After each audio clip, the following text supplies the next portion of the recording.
Truex makes a nice save. He got pinched. White flag. White flag is out. 2.6 miles to go. Oh, trouble. Trouble. The big one. Allmendinger on his lid. Side over side. End over end. Kevin Harvick's going to win this race. Yeah, that's... The race is official because the white flag was displayed, and Kevin Harvick was in the race lead. He was at the he was in the lead at the start-finish line, but did he continue to have that? We're waiting for NASCAR to give us official word. We'll find out how it was for Carl Edwards, who joined us once again in our haunted ESPN pit studio. I thought I was done being scared when the race was over, but here we are. That's an amazing race right there. You only thought you were done being scared.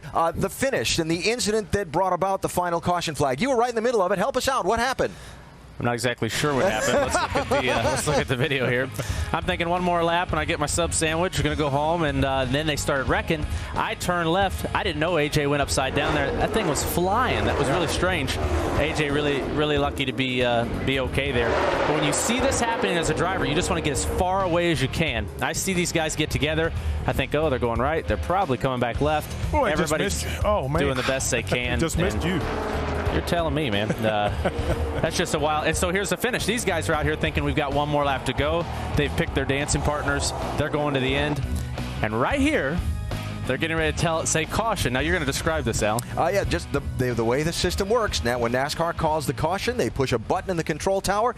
It turns on the caution lights. It locks a time code into all the videotape replays that they have, and that's what they go back and review and reset the finishing order. For example, you were originally scored in 21st position at the end of the race, later moved up to 17th position, and the race win was determined that same way. At the moment the caution flag was called, watch on the left side of the screen in the spotlight that's going to come up. Look at the narrow difference between Clint Boyer on that inside lane and Kevin Harvick in the outside. And right now, that's the longest 2 or 3 second period in a driver's career right there. It happened to me a couple years ago at Daytona, and those guys, they heard the caution. They heard their spotter say caution. They're thinking, who was ahead? Who was ahead? Oh, please let it be me. And you heard Clint say he was just going to go down there and do his donuts and make him take the win from him, which I think is smart, because you never know if you're going to have that perfect camera view. Yeah.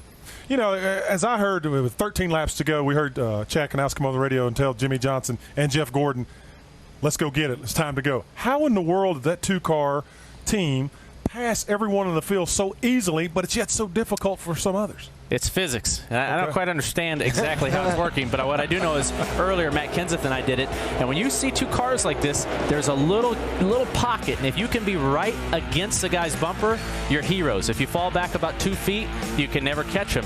So what they did really well is they worked together. The guy in front never took off. He kept riding his brakes and kept the guy, Jimmy, behind him, and they timed it perfectly. That's what me and a couple other guys were trying to do, and we didn't get it done, but they did it perfectly, I think.